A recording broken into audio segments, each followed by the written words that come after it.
That's why she always outsmarted the killer in the big chase scene at the end. Only virgins can do that. Don't you know the rules? What rules? You don't... Jesus Christ, you don't know the rules? Have an aneurysm, why don't you? There are certain rules that one must abide by in order to successfully survive a horror movie. For instance, number 1, you can never have sex. Big no-no! Big no! I'm a dead man. Sex equals death, okay? Number 2, you can never drink or do drugs. No, the sin factor.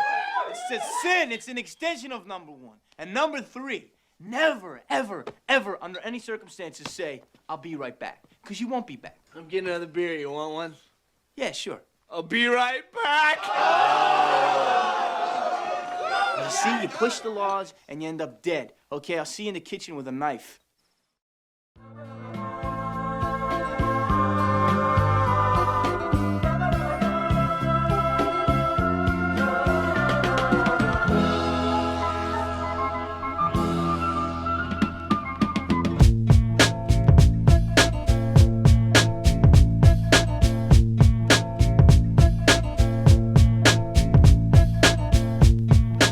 Welcome back, everybody, to the Film Bros Podcast. My name is Isaiah Lucas, and I am joined by my co-hosts, Abraham and Nick.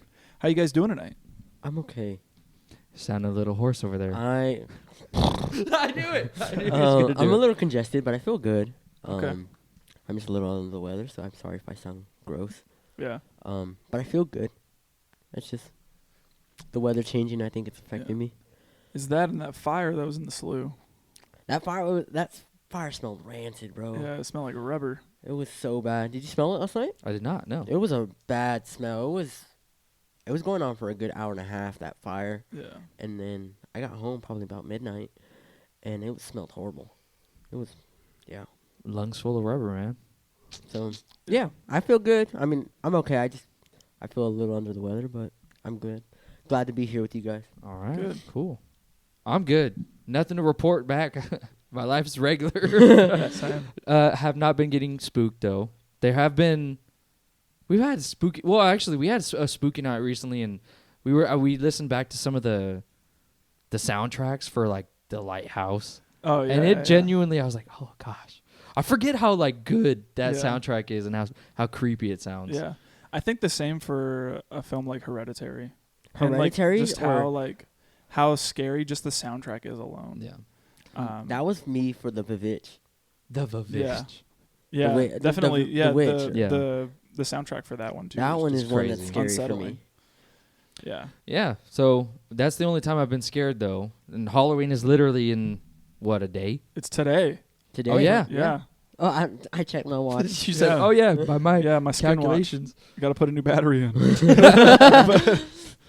but yeah, so we decided that, since we kind of messed up a little bit and botched the upload last week, to do you guys a solid and come up with the last horror movie that we'll be doing for the season on Halloween. Yeah. So when you guys are watching this, it will be Halloween Day.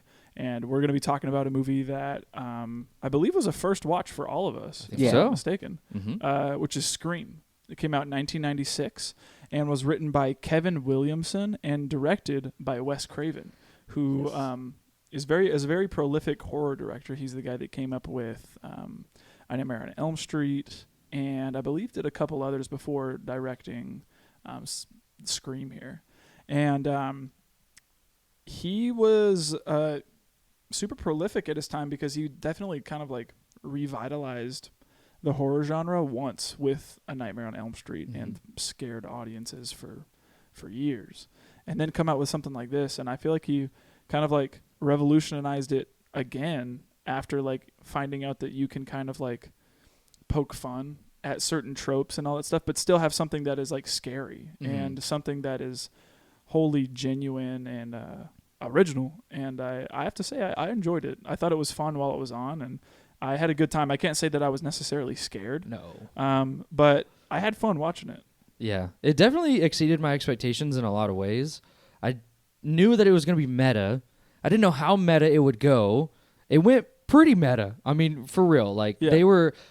in universe talking about other horror movies. They're talking about the rules of horror movies and how to survive horror movies. Yeah. And it's supposed to be a horror movie. You know, usually in movies like this, you play dumb, or the characters play dumb, and they're like, oh, you know, we don't know.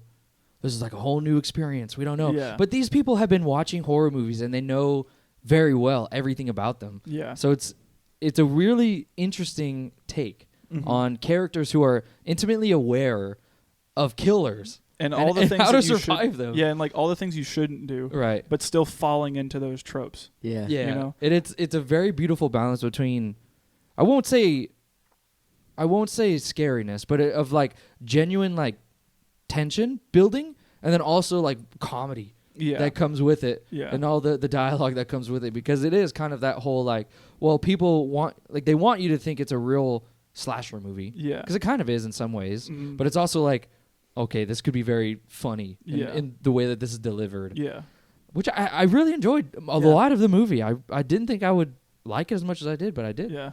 I had definitely had a fun time with it, and it caught me off guard realizing how funny the film is. Yeah. And I genuinely was laughing at some points, and like by the end of it I was like, that was good. Like I would be willing to watch the second one and see if it's worth it continuing on in the series or something. The second one gets even deeper into the meta. Yeah, which I was reading that it does kind of just dive deeper into that, and like with a whole another in-universe movie that's about the events that took place in the first film. Yeah, and they call it Stab is the movie name. Yeah. And it gets crazy. I was talking to my brother earlier, and he even says that the 2022, I think it came out, Scream, the is newest even one. crazier meta. Oh, really? And he described this movie as being a whodunit, and I was Yeah. like, really, is it a whodunit? And it genuinely turns out to be, and I realized that I suck at these. Yeah. I follow, like, if it's a red herring, I'm gonna believe it. And I want to think that I'm elevated higher than that. Like, oh, I could get this. But every time I'm proven wrong. Like, I just feel like I'm stupid at the end of these movies because I could never catch on. Just expectations continue to get subverted. Yeah. I feel the same way because I watch a lot of I feel like we've all seen a lot of whodunit movies, and I never catch on. And and Alexa was talking to me about it, and she was like, I actually had it spoiled for her, and I was like, she goes, if you look for it, you can find it. And I'm never one to look for it because I'm just like thinking like, who is it? Like, even though I want to look for it, I don't want to look for it. That makes sense. Yeah. So I feel the same way that you do. Like, I feel so stupid when I'm like, I can't figure it out. Yeah.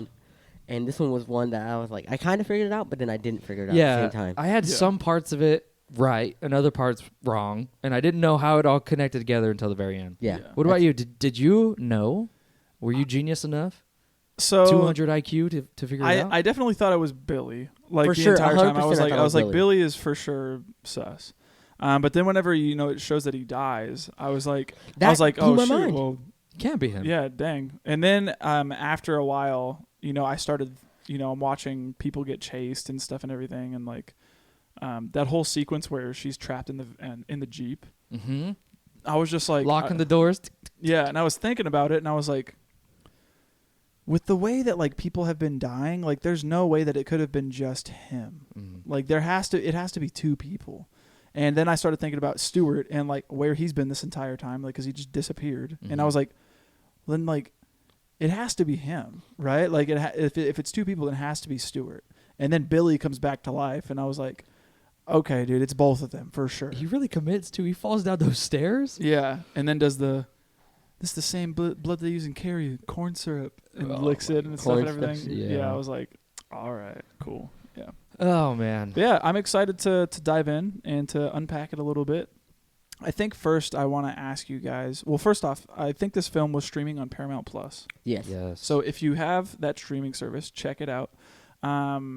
If this is something that you come to yearly, I don't know. Do you guys have like films every year for Halloween you watch? No.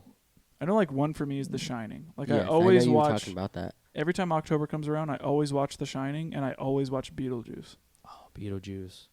I don't think I have a film like that. I don't have a film like that for Halloween, but I have other films like that for like different holidays. Okay. But I'm wondering if this is one for some people. I feel like it is for some people. Probably. I mean, it's a classic. Like at this point now, I mean, it's you know how many kids are dressing up as freaking Ghostface for Yeah. Halloween? How dude? many- like How and many that's what- people are calling it Scream though? Yeah. Oh, that's Scream. Yeah, that's Scream. Yeah, No. but it's not. I was actually going to ask you before the streaming service thing, what was your guys' first exposure to the Scream franchise, or like, because it was the Mask and seeing the Mine costumes. was the Mask, because I don't think I really watched like anything for Scream besides the TV show, like I said on the last episode. Because there's always one kid that has a mask with a bloody face on it. Yeah, and the Yeah. heart pump thing. And the heart- and it goes. Yep. Yeah, and Yeah. that I saw that literally. I want to say like first grade, like little kids would be wearing that. Yeah. Yeah.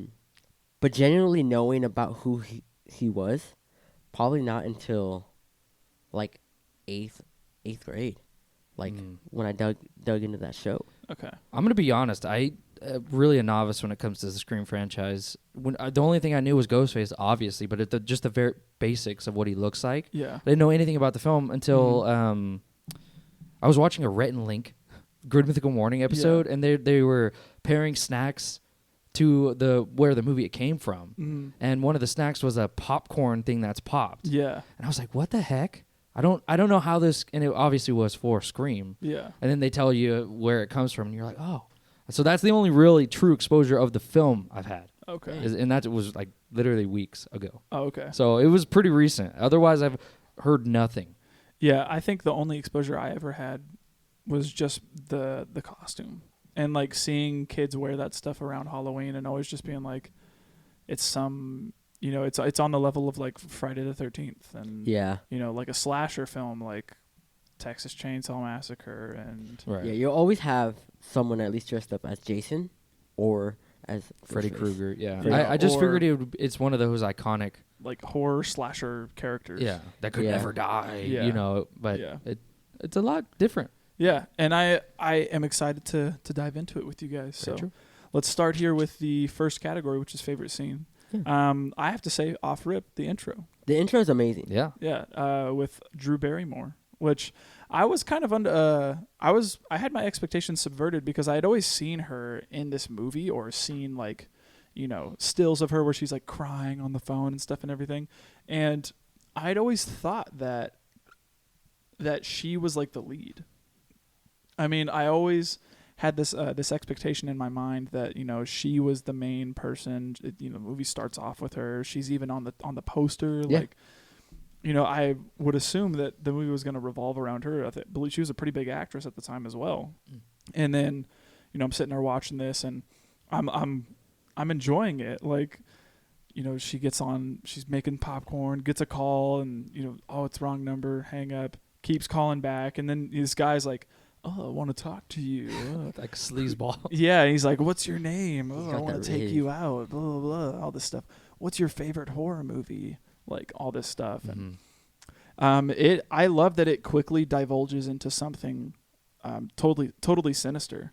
And, like, it's that one question where he was like, he says something about, like, I can see you, or something like that. Oh, he or- he misspeaks and he says like, I want to know who I'm looking at. And she yeah, goes, and she's like, what? I want to know who I'm talking to. Yeah. He changes it up, and she's immediately like, okay, She's like, hold no, on. that's not what you said, and then hangs up, and then I keeps told you. calling back. Yeah, and he gets so angry. He gets so angry. Yeah, and it turns into something like sinister real quickly, and I gotta say, like, I loved the intensity of this scene, and just how it's setting this film up to be, as intense as it's going to be, or as as thrilling as it's going to be, and then even seeing homeboys freaking get gutted and all this stuff, and yeah, I have to say I really enjoyed the intro. Yeah, this was my first favorite scene, and this I want to say it goes on for like what 10 minutes, Yeah, a good 10-15 minutes, and I loved it because before we recorded, Nick had actually mentioned that like you get to the scene and it feels like you're already in the movie quite a ways, and that's what I felt like.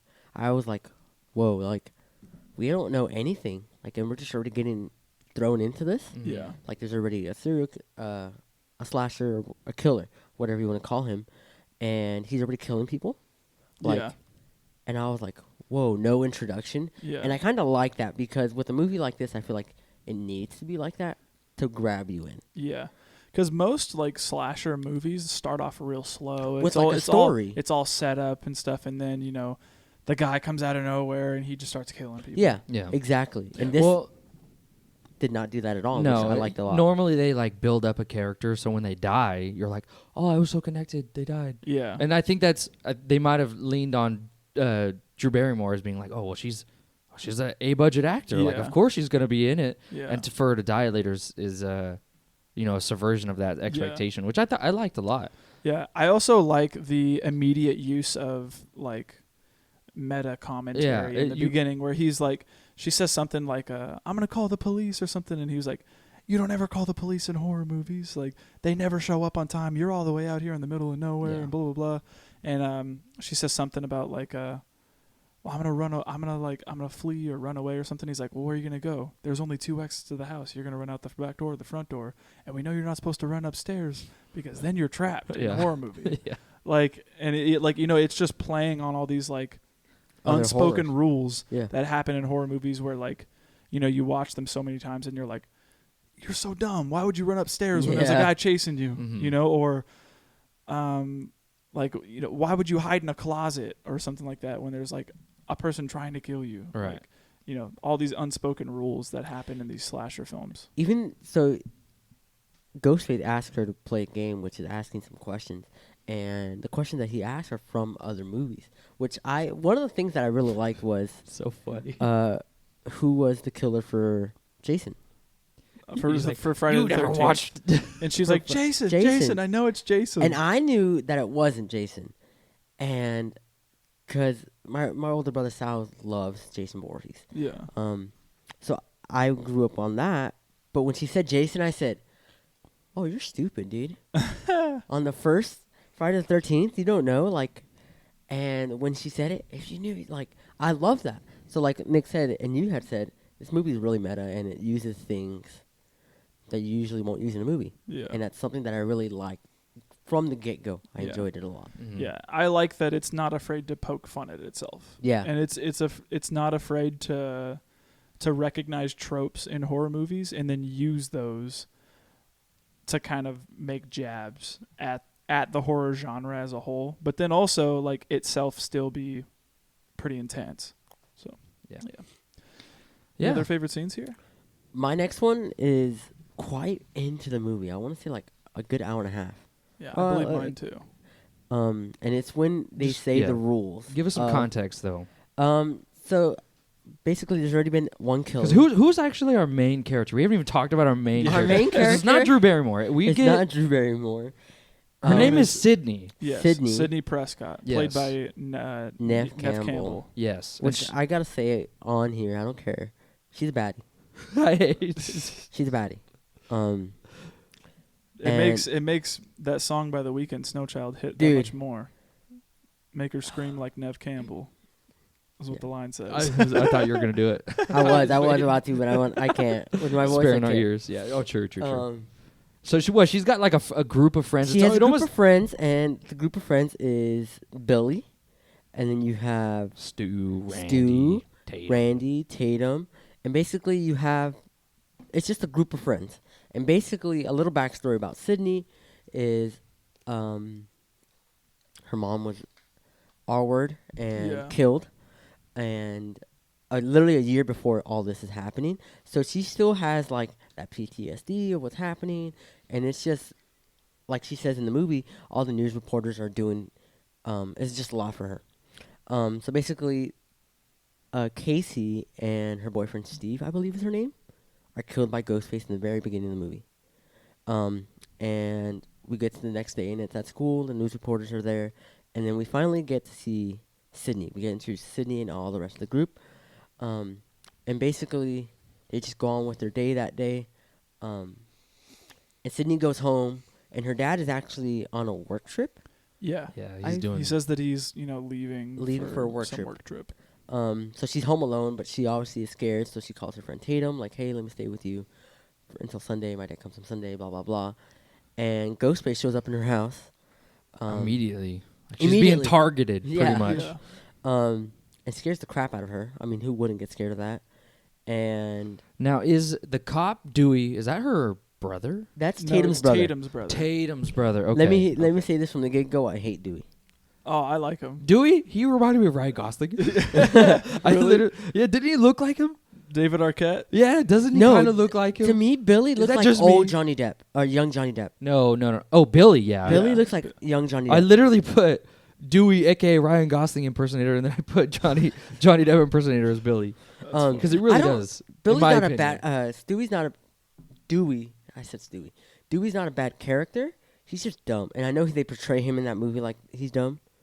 But I just Pretty much all the characters are dumb. yeah. Yeah.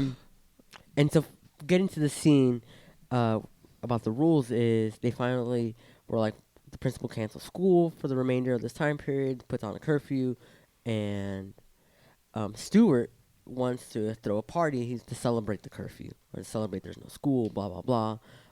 And Randy's there, and basically this party is just a bunch of people from school, and it finally gets to the scene that we all like is they're watching a scary movie. Well, do we know? Do which you one know it what is? movie it is? I was just They're about watching to- Halloween. Halloween. Yeah. And some of the people there's some random people that we don't know the name of in that scene, and they just start talking. Oh, you're dumb. Like do this and this, and finally Randy goes, "Wait, you don't know the rules Yeah. of a scary movie?" Gets up and pauses the movie, and finally gets to say the rules of the movie. And I don't know if you have them. Well, the first one obviously he talks about is like, in order to survive one, you have to be a virgin. Yeah. Yes. And I love this scene specifically because it's a really good balance between being really meta and also like relating it back to the movie in a way that doesn't feel very contrived. Yeah. Because all the while he's talking about, well, you can't have sex and you can't drink and you have to be like pure of all that. You Yeah. can't be of sin. And then it's cutting to our main character, Sydney, with Yeah. Billy, And- finally yeah, she's getting intimate with them. getting intimate and she's breaking all these rules. So Yeah. you're immediately like, oh crap, She's gonna die. she's not Yeah. gonna survive this. Yeah. And the whole it's so funny because he'll say like, oh, and this is the obligatory boob shot coming up on the film, and then obviously it'll cut And to it cuts and she's in a bra. She starts taking it off. right, and it's like Whatever It's so- Sydney's it's- doing, they're Yeah. commenting on a horror movie while they're in a horror movie. yeah, it's so on the nose. it is. Yeah. But it was enjoyable. It wasn't like Yeah. this is stupid. Yeah, You know, it's- I loved it. Immediately whenever I noticed here comes the obligatory boob shot, and then it cuts to her in a bra, I was like, oh, I love this. Like, Yeah. it's so funny that they're like, poking fun at Yeah. this whole thing, and they're not afraid to be like, oh, We're a look, scary movie. here it is. We're Yeah. a scary movie. You know? it's the way to do all the tropes in a way that doesn't feel very like contrived. You know what I mean? It's Yeah. just like or forced. yeah, or for Yeah. sure, yeah. Yeah. I really Um, enjoyed it. It even extends to the scene too where Or he even says like, "Don't say you'll be right back because you'll Yeah, never it be says- back." And then Stewart like leaves and he's it's like, all, "Oh, I'm gonna go get some he beers." said, "You guys want some beers or something?" And they're like, "Oh yeah." And he said, "Okay, I'll be right back." and Everyone's then like, everybody goes, "No!" yeah. Yeah. And they're like, "Oh, you're gonna die," Yeah. obviously, and that's another subversion of expectations because you think that he might die, and obviously he comes out to be the one that's doing the killing. Yeah. I will say, a little about the scene. I thought Randy was a killer Oh, okay. because he knew all the rules. And don't get me wrong, like anybody can study Well, that. they set it up too to be like the guy that's doing the killing is obviously a cinema lover. Like Cinema lover and he loves film. Like he knows all the ins and outs of horror movies and all this stuff. And Randy works at a video store. Yeah, Loves horror movies. Like could sit here and tell you all the rules and be like, "Oh yeah, I love Halloween. Love all these like 80s horror slasher films. Right. All this stuff." Yeah. Like, so he doesn't set himself up too nicely either. no, And one of the quotes that Randy actually says, he goes, "See, you push the laws and you end up dead. Okay, I'll see you in the kitchen with a knife." oh. And I heard that and I was like, bro, Randy has to be the killer. Mm. And so that was one part where I was like, I knew, I thought Billy was, but then we get that scene where Billy was killed. Yeah. And then I hear Randy say this and I was like, bro, there's no way it has to be Randy. Mhm. Nobody would suspect him. He's in love with Sydney. Yeah, that's true. He had somewhat of a motive. He has somewhat of a Well, motive. no, because he would be trying to kill her. Yeah. So No, but the motive is she's with Billy, so she doesn't want nothing to do with him. So you'd rather just kill her if you can't have her? Even like in the scene earlier before this, the cheerleader and that girl in the bathroom scene are talking like, That's a bro moment. For Oh sure. yeah. Randy. She even says like it could be Randy. Like that's the motive. Mm. Yeah, I even like the scene too because it extends to where they get the call where the principal dies, and all the kids are like, "Yo!" Because I guess he's being hung up on the football field. Yeah. On the goalpost. Yeah, and immediately everyone's like, "Let's go see!" Like, How would he? yeah, it's and insane. then Randy, he's a true film lover. He's like, "Bro, we haven't even finished it yet." Yeah, he's like, wait, we're getting the best part. He's me, dude. Like, he's me because I would be the type of guy to, like, if everyone's talking during a movie, I'd be like, Bro, shut up. this is the best part. Like, shut up. Watch it, dude. I'm trying to show you something, and everyone's like scrolling on their phone, and I'm like, Come on. come on. Right. Yeah. Everyone leaves. He ends up staying, and there's what we didn't talk about is Courtney Cox's character. She's like a reporter, Yeah. and she's trying to get justice because the Sydney had her mom killed, and who she thinks killed him, or his name is Cotton Weaver, is quote unquote falsely accused. Yeah, or falsely at least accused. Courtney Cox's character believes that Cotton was falsely accused. Right. and that he Which did I nothing think she wrong. has some sort of connection to him. Who knows? Maybe number You have two to watch goes. Scream 2 and find out. Yeah, and that's why I kind of want to watch Scream 2 because I think she has some sort of connection. Right. Okay. I don't know. That'd be interesting. But she's got motive to prove that the killer is still out there. So she comes to the party with Dewey and she leaves this camera in there Yeah. so she can catch the killer in action, right? So it's the scene where they go back to their van and Randy is watching Halloween and he's like, "Don't go to that corner. Don't look behind you. Look Yeah. behind you." And all the while, Ghostface is right behind him, Yeah. about to murder him. And then we get cut to them in the van, being like, "Behind you, behind you." Yeah. And so there's like this layer of meta-ness Yeah. where he's doing it in the film, but it's like people watching movie in a movie. You know what I Yeah. mean? It's so unique and funny in Yeah. that way. Yeah. And the whole time I was like, he's screaming. It's behind him. They're screaming. It's behind them. Yeah. It can't be more meta than Yeah. that. And Yeah. I enjoyed the way that they showed it. Yeah, me too. But I think that leads to our last favorite scene. Yes. Or unless you've got another one. No. Okay. Take it away. It's our last favorite scene, which is Yes. the ending. The ending. And Well, I put down specifically the reveal. Yeah. And it's pretty much right after this whole meta Yeah. nature goes Yes. on. Yeah, because I think Ghostface goes out and kills the freaking the Reporter. Cheeto loving guy, the Cheeto loving cameraman, Yep. and which that is a bro moment in itself. I never expected that. yeah, that Yeah, the that way- guy gets killed, and then Straight up goes, yeah, then Nev's character gets caught in a Jeep, and then eventually gets to run back into the house, and that's when she sees Billy come down and fall down the stairs, and then there's this whole big reveal that And that Billy and Stewart have been working together as Ghostface and basically just killing people just cause. no motive. Like I think the only motive that is spoken is that Billy says that he's killing people or he killed, eventually reveals that he killed Nev's mom, and it wasn't Cotton, and that they were the murderers that killed her mother, and that they were also going to kill her and have the dad have it Framed. pinned on him and framed essentially on like the It's 1 actually year. really which good is a idea. very smart idea. Because the Yeah. cops already believe, or It's him. they have suspicions that it's the that it's dad. him. Because the dad's back, and they see his van in there, or his car in the woods, and Yeah. he's And gonna go and he's been missing Yeah. because they call his hotel and Right. he hasn't answered and this and that. Yeah. So it's good. But one of the things I have to say I really enjoy about this entire reveal is just how over the top Stewart gets and how insane Billy is. And the whole time Billy is unraveling this plan and telling her everything. He's doing it methodically and letting her know I'm doing this because your mom slept with my dad and made him made my mom walk out on him, and basically I have no mother's love now, and so I had to take your mother away from you, and I'm gonna continue enacting revenge and blah blah blah all this stuff. And I think it's isn't it after they start like stabbing one another where Stewart like reveals his motive and that he's just like I'm too sensitive. I'm easily impressionable. Yeah, and it's like some I fall to peer pressure like Yeah, real he easy. said I Yeah. fall to peer pressure. Yeah, stupid. yeah, It's like, oh, I'm gonna murder Which I people thought just was- for peer pressure. yeah.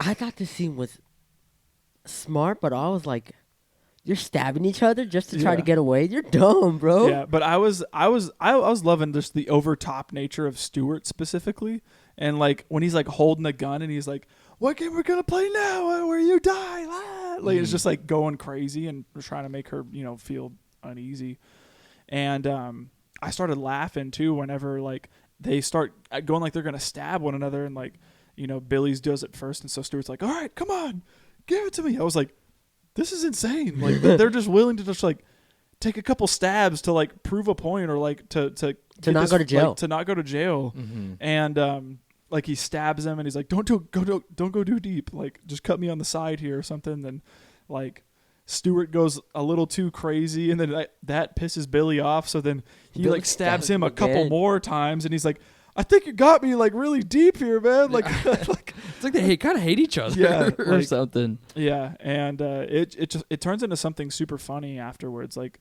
they're sitting there like hobbling around, like they just willingly injured themselves, and then that gives enough time for Sydney to escape and untie her dad, who was present during this entire thing after he's all duct taped up. And she like calls the police or something like that, or threatens she's going to, and Yeah, what she did was so smart because she grabs the voice disguiser and was like, Stewart answers the phone and she's using it, and then finally she like undisguises her voice and was like, I called the cops, you dumb fools. And I thought that was so smart. yeah. It was perfect. Yeah, one of the spots where I laughed super hard was whenever Stewart's on the phone and he's the one talking to Sydney, and she's like, she tells him that she called the cops and they're going to be on their way, and he immediately is like, "You called the cops?" And he's like, "Oh my gosh, my mom and dad are going to be so mad at me." like, Who cares? I immediately just started laughing right there, and then like he's breaking down because he thinks his mom and dad are going to be upset with him, and then Billy takes the phone and is like, "I want to find you and kill you," blah, blah, blah. Mm-hmm. And like throws the phone and it hits Stewart in the back, and then he immediately is like, "Oh, you hit me with the phone, you jerk!" Like, so funny, dude. Me and Alexa were laughing. It was funny. Yeah. And then it gets into this climactic chase scene where Billy's looking for Sydney, and she ends up hiding and stabs him with an umbrella. Yep. Like, and meanwhile she's like in the ghost face costume again after, yeah. and like stabs him, and then they even go like as far as to like do one more like meta thing where they're like, "Oh, this is the part where where the so-called killer comes back for one last scare," and then he's like and comes back and she goes boom and shoots him in the head. Yeah. Which was She's so like, rewarding. not in my movie. Yeah. I actually saw something that the original line for that ending was much worse. Really? Yeah, in the original script for the ending after she shoots him, she was supposed to say, "That's for having an itty bitty little weenie." I don't know. I would have died laughing That's if I worse. heard that. That's 10 That's- times worse. Yeah, got to be 10 times worse. That's horrible. That's for having an itty bitty Little teeny weenie. Little weenie. Yes, dude. Itty bitty teeny little weenie. That's funny. I added a word, but That I would think be it's funny. because they. Yes, dude. Yeah. Because dude. they have intercourse, and So she would have known. she wouldn't Yeah. know. That's funny, man. Yeah. Bruh. But yeah, it ends up, the movie basically ends right about there, and then morning comes around, and immediately Courtney Cox's character is like, Which I hate. "We gotta get immediate footage, eyewitness accounts. I'm here live on the scene. Blah blah blah. You'll never guess what happened to me tonight." And then it kind of like fades out into nothingness, Yeah. and then the movie's over. Well, aren't they? They're interviewing Cotton, right? No. Or is that when? I want. Well, I don't. At the very end, she basically, this is some eyewitness breaking news. Like, Yeah, she's like running through like a couple whole times of like scene. what she's gonna say and rehearsing her lines basically. Gotcha. And then honestly, it like just like kind of like fades off into the sunset. Or she's like, "This is my sunrise. big shot. This is my big shot. Like, we have to get this right." Mm. Yeah. Okay. Yeah. Basically, yeah, just She's capitalizing. all for the cheddar. Yeah. I have a favorite quote that kind of highlights that Okay. character about her. Yeah, well, let's get into the best quote category. Yeah, so it's funny because she's talking to her cameraman, and they're having this dialogue about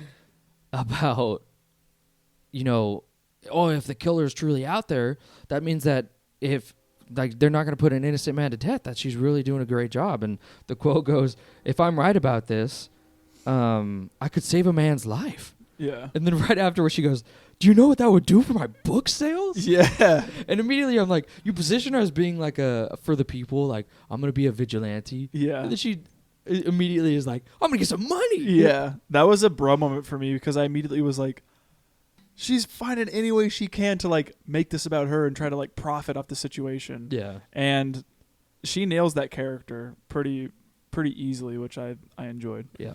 One of my first favorite quotes for me made me laugh, and it was at a point where I think the characters are like in some like sort of like hospital or police station, and they exit outside like a back door or something like that, and she sees that they're about ready to like no, it's right when they're running up. Oh, okay, gotcha. And she's like, oh, there they are, Jesus, get the camera, hurry. And homeboy, the cameraman is like, my name's not Jesus. I immediately started laughing at that. Yeah. And and then straight up gets clocked by freaking Sydney after. Mm-hmm. Yeah. Do you have any Crazy. favorite quotes? I have one that made me laugh, and it's kind of mean, but Gail, which is the news reporter, talks to the guy who records. She goes, "Look, Kenny, I know you're about 50 pounds overweight, but when I say hurry, please interpret that as move your fat tub of lard now." Yeah, she's a savage. Yeah. Pretty much a savage. I have one with Randy, and initially in the film he gets shot in the shoulder and it looks like he dies, but at the very end it's revealed that he's alive. And Sydney goes, "Oh my God, Randy, I thought you were dead." And Randy goes, "I probably should be. I never thought I'd be so happy to be a virgin." And I was dying. But it follows the logic he lays out, which another reason why it's great. Yeah. Another one I have is actually from Billy whenever they reveal that they've been the killers. And he says, "Movies don't create psychos. Movies make psychos more creative." Yeah. Doesn't he also go, it's like, this is all just a big movie. Yeah. We're all a big movie. Yeah, we're all in a big movie. Yeah. You Doesn't he also just say, can't he's choose like, the genre. You just can't choose the genre. Yeah. I hated that. That was great. Yeah. One that made me laugh too Oh, was go ahead. "Live Her Alone." Yeah. it's tact, you F-wad. Yeah. There's also one too where she says something like, "You're weird," and he goes, "You're the one who had sex with the psychopath." Yeah. And I died because he's like acknowledging that about himself, Yeah. which they don't normally do. They Yeah. think like, "Oh, we're great." The last one I have is actually from Tatum, and it's right before her death, and she interacts with Mr. Ghostface in the garage, and she, at first thinks it's Randy just trying to play a joke, and she's like, "Randy, move out of the way, like I'm trying to bring all this beer back to the party." Yeah. And the person's not moving, and they're kind of like, they like shake their head and all this stuff, and they're not talking specifically. And they're like, "Fine, I'll play your little game." "No, Mr. Ghostface, please don't kill me. I want to be in the sequel." And like, I immediately started laughing at that because right after I was like, "Oh, she's dying for sure." And to see her death too was, It's funny. it was funny, but it was also like a bro moment in and of itself. Yeah. Like the way that she dies, dude. Like trying to crawl through a cat door and then getting the freaking. Like, I don't think a garage door is like that strong. I think it would stop. Yeah. I don't think you'd die from it. But yeah, she gets caught and then freaking gets her like. Basically gets pinned between the house and the garage door and just like And just- dies. I and think just gets stuck there. I feel like her neck would get caught on the. No, I feel like you could die. Now that I'm thinking about it, if you're in there, I'm just thinking like, how powerful does that little motor like have to be to carry? I mean, yeah, she's small. But that is true. But it's a like, lot, I didn't think you about got to have a lot of pound, like a force. Yeah, but if Yeah, you hit a exactly. vertebrae in your neck, bro. Yeah, maybe. I mean, she was kind of like leveraged in there pretty funky. Yeah. So maybe it could believe She it. couldn't get her top through. Yeah. Oh my gosh. A+ writing here. My last favorite quote from Tatum is when she says, "Stupidity leak," to Stu. Oh. And I'm like, oh. Oh, it's bad, but it's That's funny. Yeah. All right. If that's it for the best quotes, let's get into bro moments then. I got quite a few. Okay. Some are small, some are big. My first one was the beginning, seeing Casey and Steve die. Yeah. I put specifically just seeing Steve get gutted. Dude, And like having the reveal and seeing his like guts hanging out and stuff. Yeah. I was like, that's insane. I was like, dang, I didn't expect this to be like as visceral as it was. And then right after that for me was the popcorn. She left the popcorn on the stove and it started smoking, and my immediate fear was she's gonna die and the house is gonna burn on fire. Okay. I don't know why, but I was like, bruh, come on, the popcorn. Like, she just started walking away when she was on the phone. Mm-hmm. Yeah. Yeah, even a bro moment too when like she's running away and you think that she's gonna be fine, and then he like dolphin dives onto her. Yeah. I was dying laughing, and she actually like gets stabbed, and the whole reveal of her on the tree, Yeah. I thought was pretty like wild. Yeah, seriously. She was she being hung, or was she with her hands? I No, think she was like, being, I don't think so. I think she was like hung up like almost like a puppet, like a marionette Yeah. puppet, but she was also gutted as well. she was also good at Yeah, yes. it's pretty wild. Yeah. My next one that kind of made me uncomfortable was the principal being Sketch, Harry Winkler.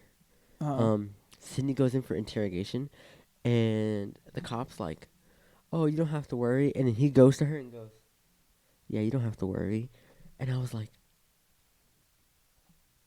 I'd be like, She got, "Why? like, You you just don't gonna have to let a worry, grown man touch you like that yeah, you just got in front of rizzed up. cops?" huh? You just got rizzed up by Abraham. Take it Sorry. back. Take it back. No, I was uncomfortable by that. okay. So did you think that he might have been the killer? Not at all. Any chance? Not at all. There was one scene where I thought that he might be, and it was when he got the scissors onto the two hoodlums at school. And it's all shing, shing, shing. And I was like, okay, are they doing that to highlight that guy might be it? yeah. But another bro moment I had is when I thought it was Dewey. For a split second there, I thought it was Dewey, because when the killer, at the very beginning, is running throughout the house and all that stuff, it gets away, and she goes to the front door, and it's Dewey, because the cops are there, and he has the mask on, or Yeah. like holding it up Yeah, like he's it's on, holding it. and then puts it down. And I immediately thought, oh, that's a really good disguise, saying like, oh no, we're the police. Yeah. But really, it's him, but he's trying to play it off. Yeah. And I thought, oh crap, is it Dewey? Because he's kind of weird. Yeah. He's is. like, He's a little strange. he's a little strange, so I thought it was him. Yeah. And Does then does it seem that he's obsessed with Sydney, or like kind of like has feelings for her? I don't know. I don't know. Because I don't there's know a what to feel quote about that him. he says. I wonder if I can find it. Well, It's he obviously doesn't have feelings for her because he goes with Gail. Yeah. So either that or he flipped on her quick. yeah. But another bro moment is when she goes back upstairs and freaking Billy is there. And that's when I thought And it he was drops Billy. the cellular phone. Yeah. They freaking call it the cellular Yeah. phone. It's so funny. Yeah. But he drops that, and immediately she's like, She's like, "Why? How did you get that? Whose is that?" she freaking Yeah. caught him. Yeah, and she's like, "I got you. It's you." Yeah. And the whole time he's like gaslighting her and It's being not like, me. "It couldn't be me. What do I have to do to show you I'm not a killer?" I just climbed through your window randomly at night when you were about to die. Yeah. Come on, bro. Yeah. I did put, when that happened, I put Billy Sussy vodka. It's true. I really That's very did put true. that.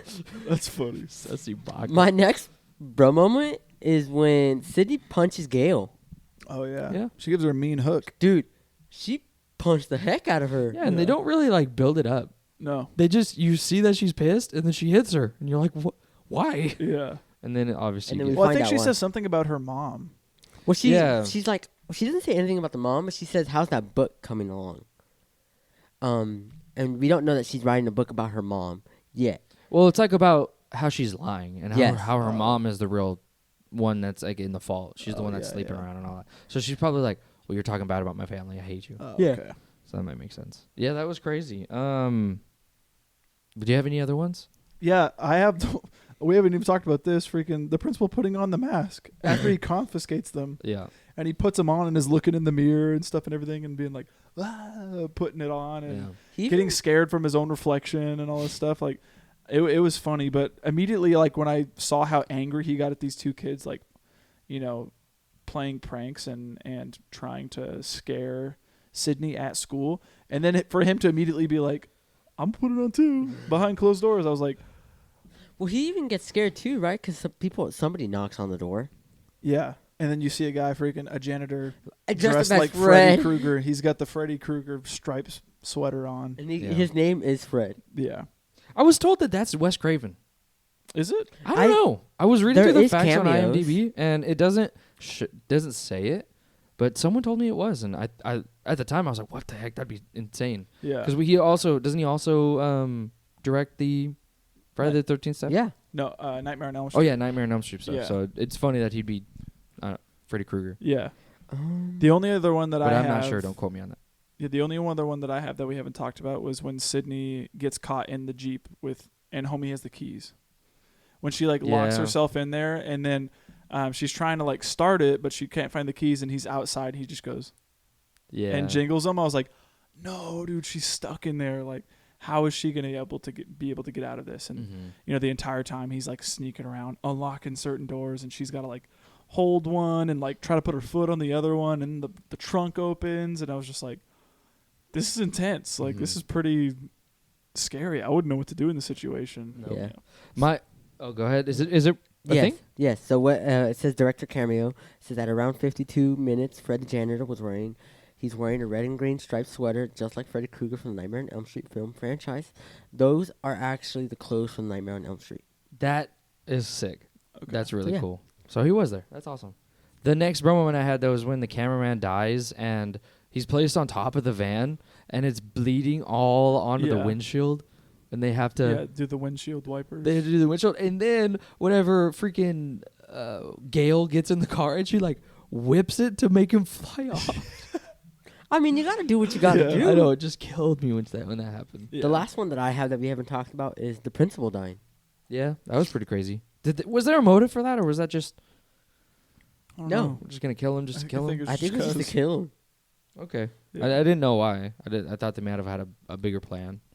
Yeah, I couldn't see one. Okay. If that's it for the bro moments, then let's get into facts. Yeah, let me hit Sure. you with the budget. The budget is to make this movie was $14 million. Excuse me. Opening weekend it made $6.3 million. Gross for U.S. and Canada made $103 million, and then gross worldwide made $173.1 million. Wow. So I understand why it has so many sequels. So Though. it made its money. It made quite a bit of money. Yeah, For sure. that's insane. So yeah, I actually have one here in regards to the use of caller ID. yeah, I and saw that one. the use of caller ID increased more than threefold after this movie came out. Really? So people would know who's calling them. Oh, Which yeah. is smart. Yeah. That makes sense. Yeah. Speaking of calling, they at one point during filming the opening scene, somebody forgot to unplug the phone that Casey used to try to call the police. So this resulted in puzzled 911 operators hearing Drew Barrymore screaming. Yeah, Isn't that wild? that is wild. I couldn't imagine being at work that day and hearing somebody screaming for their life, and then You're like, coming to find out you're like, oh, this is just for a film. Yeah. This is for a movie. that's Yeah. crazy. Another one I have actually here in regards to Drew Barrymore. She was actually originally set to be Sydney. Oh, really? Yeah. And Drew insisted that if she had played Casey, who is the victim in the opening scene, that it would make the audience think anything could happen. Mm. So she, after talking with Wes Craven and stuff like that about being the opening kill, and kind of explaining their motive for a little bit of why they wanted to do so, she came around to it, and she said that basically in exchange for getting this character, that she would be given top billing on the list and would appear on the poster. Mm. And they said that also in doing this, you would mislead the audience in thinking that you're going to be a bigger part of the story, when in reality you die within the first 10 minutes. Yeah. I could see why people would be like, she's dead? What? Yeah. She's on the poster. One thing that I have for a fact is Joaquin Phoenix turned down the role for Billy Loomis. I think he could do it, though. He could have. I think he could have done it. Especially because Billy carries himself as this, weird, overly serious kind of guy, especially Yeah. for the movie he's in. Yeah. Which is funny, and I actually have a fact about him. He initially thought that it was just strictly horror. Yeah. And that's why he plays this character so serious, because he thought that it was horror and not comedy. Yeah. And he had to be reminded over and over that it was more, that it was somewhat comedy driven as well. Yeah. Which I thought was funny, and that gives reason why his character is so like, you really think it's me? Yeah. What can I do? You know what I Yeah. mean? He's like got this like scowl on him. Yeah. I don't know how to explain it. So I actually have my last fact here is in regards to Matthew Lillard, who plays Stewart, and he ad-libbed the line, "My mom and dad are going to be so mad at me." Really? Yeah. Yeah, director Wes Craven thought that it was funny, and he decided to keep it in the film. Really? He also was ad-libbed whenever the phone slips out of Billy's hand and it hits Stu. That whole portion was completely unintentional, and yeah, Matthew Lillard's reaction was also unintentional. But Wes Craven thought it was hilarious, so he decided to keep it in as well. Oh, wow. I have another ad-lib line from Matthew Lillard, him saying, "Houston, we have a problem." Yeah. When the gun is gone. Yeah. Which I thought was funny. One that I read that I thought was pretty cool. So this film was sent to the MPAA over 9 times for reconsideration because they were going to slap this movie with an NC-17 rating. Yeah. With each time the MPAA was made, Wes Craven cut out more and more of the film's gory, heavy shots. Bob Weinstein actually had to step in and said something to the MPAA to get them to give the film an R rating. So he told them to view the film as a comedy and not a horror film, and this completely changed the MPAA viewpoint on multiple movies, not just this one. Wow. Yeah. 17. NC-17. It's not very... Yeah. It's not very gory. No one's gonna see that movie if it's rated that. Yeah, very true. But yeah, You would think that it'd have to do something with like nudity, but there's none. no. They No, even, there's when they none. call it out, they distinctly leave it out. Yeah. So, I mean, rated R I think is fine for this. Yeah. I wouldn't Yeah, see any I problem would with even that. say PG-13. No, there's a bunch of No. F words. Yeah, that's true. I didn't think about that. PG-13. I didn't think about cussing. Yeah, that's got a And then my last one was there was over 50 gallons of blood for special effects. No. That's a lot. No KY jelly fact this week. No huh? KY jelly back this week. I wouldn't have been surprised if they used it. Yeah. Alright. I only have 2 more. Yeah. Yeah. And it's only because the whodunit nature of the film. I wrote down 2 of the somewhat discovering, like you can discover who it is, early scenes. There's probably plenty more that I missed, but the 2 I thought were really stand out was the 2 students who were expelled for running around faking killing people was supposed to foreshadow that there were 2 killers, Instead of just one. Shoot. which I never caught on to. Thought that was That's super so cool. smart. There's another one with Stu. There's another hint that Stu is the killer when it comes to after he convinces Tatum and Sydney to come over for the party. Afterwards, he is behind them and he's like fist pumping, but it looks like he's stabbing. Oh, okay. So it may be a little bit more of a reach, but it could be another Seen as foreshadowing Yeah. that he's That is kind another of cool. killer. That And of course, there's plenty more, and I know I missed so much of them because I got them pretty much all wrong. Yeah. But those were the 2 that I thought were pretty cool. Nice. I think the one with the 2 students is pretty cool. Yeah. That one's super. There's Cool. also a freaking red herring, Yeah. which got me, which I guess would have been in bro moments. When that freaking police chief steps on a cigarette and you see the iconic boots, I was like, it's the police chief, bro. It was not farther from the police chief than anything. But yeah, that's it. All right. Well, what didn't work? I have a little thing. I really didn't like Dewey. Obviously, we said that. Okay. I don't know. He's just weird for me. The one thing that I didn't like or didn't work was why did Sydney put on the Ghostface mask and suit to just kill? I don't know. I can only think that it For would the be to movie. like give the killers a taste of their own medicine. For the I was movie. that really But threw me off and yeah. it confused me a lot. Yeah.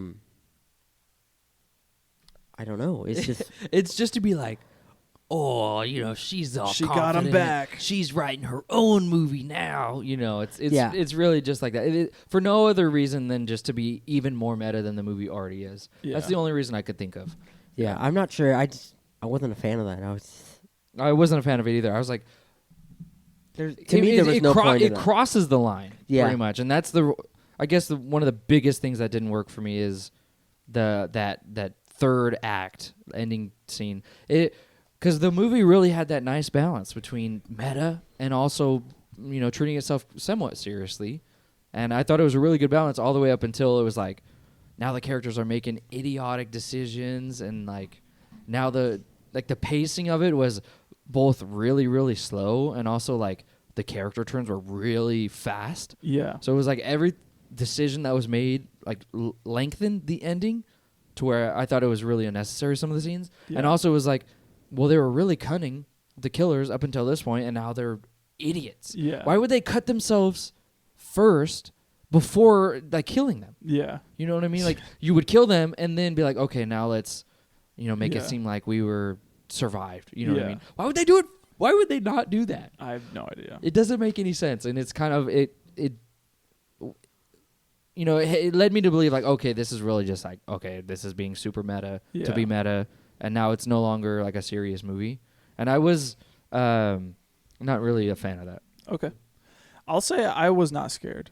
No. Yeah, I was not scared And at all. that's something that didn't work for me. Anytime I've ever thought about this movie or heard of it, like people describe it as a horror movie, and I would say that this is more or less like a thriller or even like a dark comedy. Yeah. Yeah. And you know, I didn't find myself scared.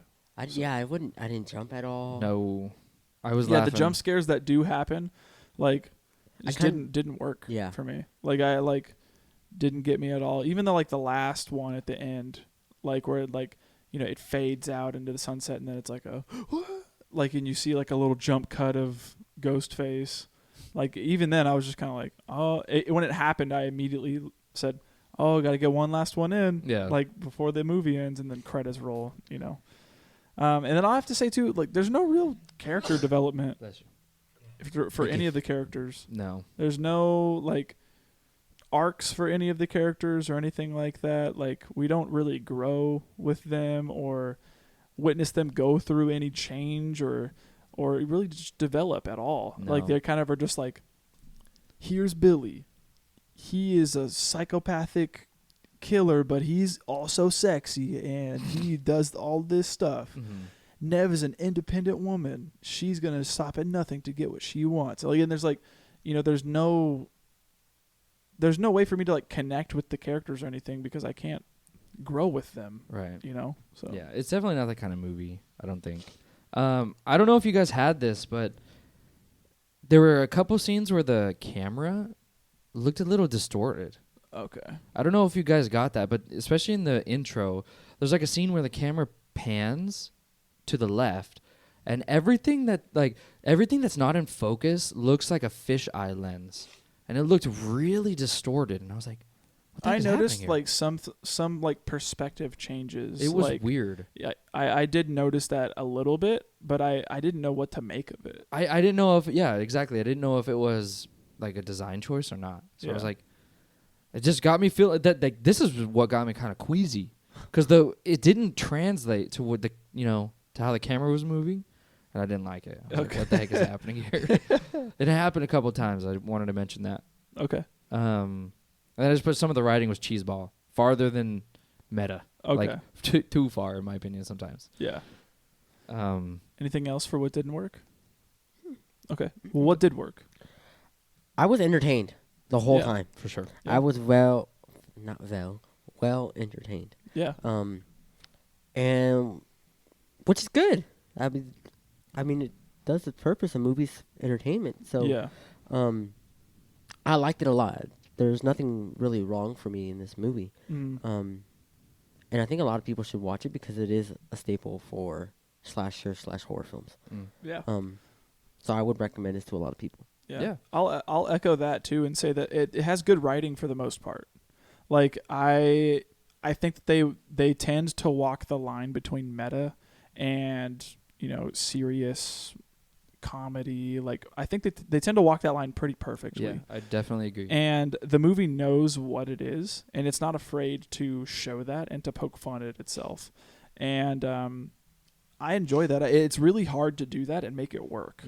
And I also have to say that, although I wasn't scared, I thought the movie was really original and was a lot of fun to watch. At the end of it, I was like, yeah, super entertaining. Yeah, I was like, it's fun. Like, this is a fun movie to watch and to put on. And, like, I could definitely see getting friends together and being like, yo, let's watch Scream. Yeah. And, Yeah. like, just have fun with it. Like, it's nothing to, like, dive too deep into or, like, at the end of it being like, what is life? Like, and, like, having those, like, crazy conversations. Like, it's just a movie to just put on and just kind of, like, have fun with. Yeah, I was just about to say that. I feel like this is a movie you could just put on and just have it as background noise.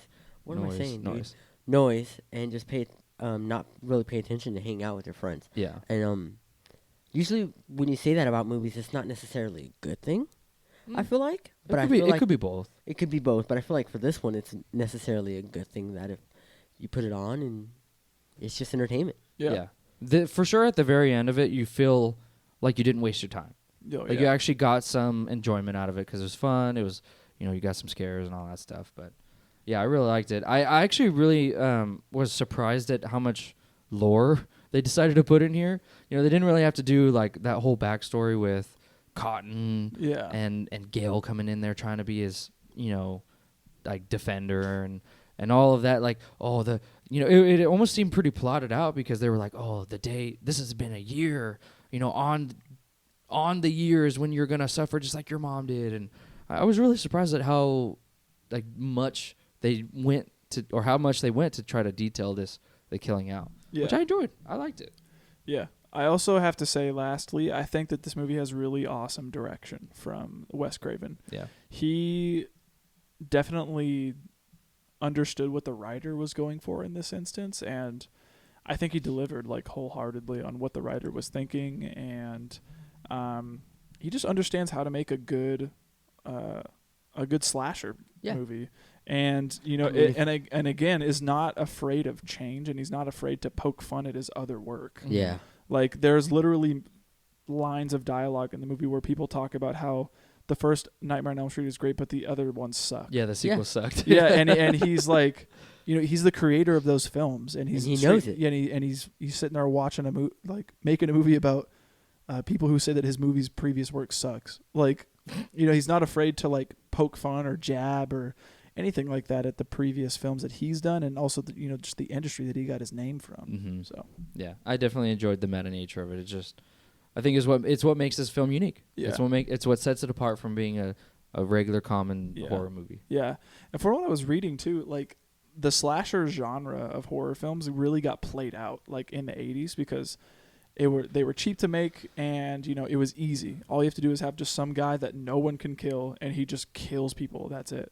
And so like it was really played out at the time, and then when this movie came around, it revitalized almost the entire genre and like gave people a reason to go out and watch these kind of films and recognize that like, the villain doesn't always have to be unstoppable. He could be some kid that is always like tripping and falling all over the place and can be like kicked over with one punch or like now that I'm thinking about it, that is one thing I really enjoyed. The killers felt very human, and it's because they were, obviously, but it wasn't this like Jason Voorhees unstoppable force. Yeah, you get shot and he's still coming at you. Yeah, which is scary in its own right. But these people, like, I think of Tatum when she throws the beer at the guy, and you can hear like him going, and it's a really interesting take on the killer genre, the slasher, because they're human. Yeah, which I liked a lot. Yeah.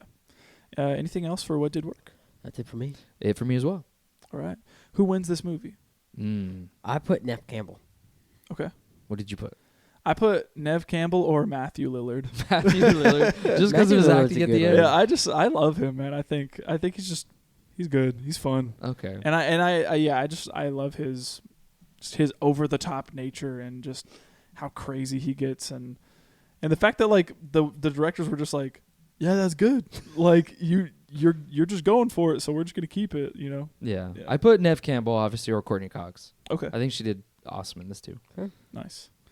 What are some themes for this movie? I put one, and it's I said just be careful who you trust. On who you trust. Okay. Yeah. I mean, I don't know. You guys might be a freaking killer for all I know, and I know you guys all my life. So. Yeah, this has all been a cruel ploy to get you alone in a room. Yeah, to gain your trust. I put write your own story. No. Make your own genre. Live, laugh, love. Live, laugh, and love. I mean, kind of. That's kind of her whole arc. Yeah. There was like, I'm gonna take control of my own life and Yeah. and Don't follow the crowd. yeah. Well, kind of. A salmon that swims along with the stream is a dead one. Yep. Yeah. Swim against Against the stream. Find your own path. Yeah. Build your own path. You have anything more substantial? No, when I was thinking about themes for this movie, I couldn't think of any like overarching like moral or theme for the film because it's just I feel like it's a movie that's made strictly for entertainment. Yeah. And it's not trying to say anything other than to like pick out these tropes that have been just so popularized by previous horror movies.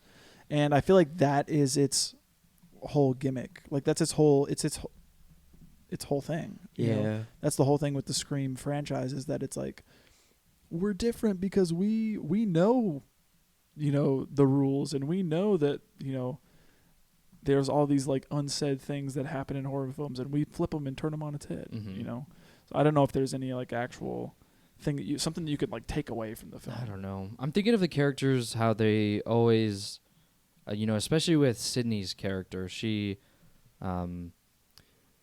she falsely accused someone because off of her initial gut reaction, and then you think of the cheerleaders in the bathroom and how they're just always like making it superficial, like skin deep. You know what I mean? They're always like not giving anybody the benefit of the doubt. Mm-hmm. So I don't know.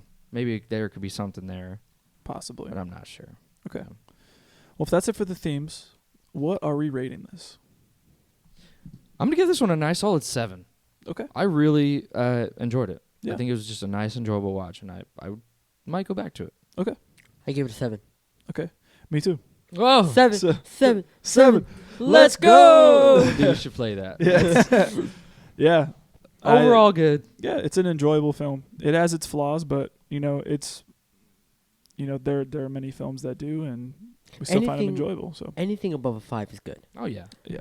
In my defense, anything above a 5 is good. Yep. So yeah, That's that's it it for the episode, you guys. So if you stuck all the way to the end, we do appreciate you. Hope you enjoy another episode a little bit earlier in the week, and hope you guys have a safe and fun Halloween.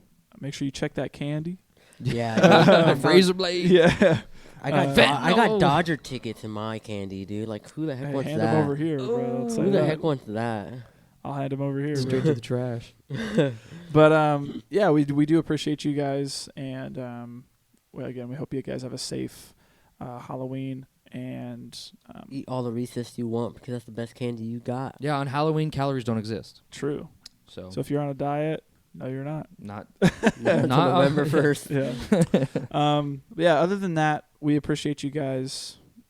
Hit likes and subscribes on the video, all that stuff. We not only need it, but it also helps letting us know that you guys like the stuff that we're putting out, as well as giving us comments, critiques, all that stuff. We want to make this the best thing that we possibly can, and in order to do so, we need help from you guys as well, and to let us know exactly what we can do better. Yeah. So either do that through a comment on the YouTube channel or a rate and review through the audio platforms. We're on Apple Podcasts, Spotify, and Google Podcasts. So wherever you listen to that, if you listen on audio, hit it up over there, or watch the YouTube channel. Yep. You can find every episode or every method of contact that we have in every episode description. Yes. So whether that be you want to check out the YouTube channel or our Instagram or our Letterboxd accounts, or you want to email us or something like that, you can find all those methods of contact there in our episode descriptions. So yeah. With that being said, we're going to move on to the next pick that we're going to be watching, which is Nick. It is, yes. So I wanted to return to Jordan Peele universe. We're going to be watching Us. Okay. Now, if you remember, on the Get Out episode, I thought Us was better. Okay. So I'm hoping that it is. I'm kind of shaking in my boots now because I just love Get Out. Yeah. So I hope it really holds up. I think it does. I remember it being awesome, and I remember the ending being really, really cool. And I know you guys haven't seen it. I've seen it once, but I had to skip like a lot of parts. So You haven't seen it. I'm gonna count this as my first watch. Okay. Yeah, I have not watched, so I'm excited too. Okay. All right. So I'm excited. I've been wanting to watch this ever since I've seen it the first time. I'm excited to just hear, I got 5 on it, and then it just goes deep and dark. Yeah. And it really positions itself as being one of his scarier movies. Okay. Like if you watch the trailers, it could be very scary. Okay. And just the whole universe he sets up is just so unique. Yeah. And that's something that you always can you always will expect that from Jordan Peele. It's just something wholly unique and different and still very awesome. Yeah. So I hope you guys like it. And I'm excited. Yeah, I I'm hope you excited. get scared. I hope I get scared. Yeah, I'm excited to dive in because this is the only film of his I have not watched. I've watched Get Out and I've watched Nope, and I've yet to watch this one because I knew that we were going to do it for the pod, but also because Lisa specifically has said that this one is scary. Yeah, and so I was always like, well, Get Out wasn't like too scary. Like, you know, it definitely got me my heart racing at points, and I loved Nope. Nope, I wouldn't say was scary. No. But- I'm more thriller. I need to watch Nope. Yeah, but whenever Us has always been brought up, it's always been told it's to me that scary. it's scary. So Yeah. I've been hesitant because I'm a pansy. So Yeah, I'm not gonna spoil anything, but there are scenes where it's like whoa, and then it's obviously got that Jordan Peele flair of being somewhat comedic in times and all that stuff. But there's definitely an environment where you're like, what the heck is happening? Yeah. So yeah, I'm excited to return to it. Is it streaming anywhere? It is not, unfortunately. No, I don't think any of his movies are streaming anywhere. okay. So yeah, this one it said it was on Fubo. Okay. Fubo. So if you've got Fubo, enjoy it there. Otherwise, I'm gonna be renting it. Okay. For like $3 or $4 on Apple or Redbox. So, Okay. For sure. Yep. Well, check out Us if you have not done so, and tune back in next week to hear what we have to say about that film. As always, this has been the Film Bros Podcast. Thank you, and good night. Good night. Good night.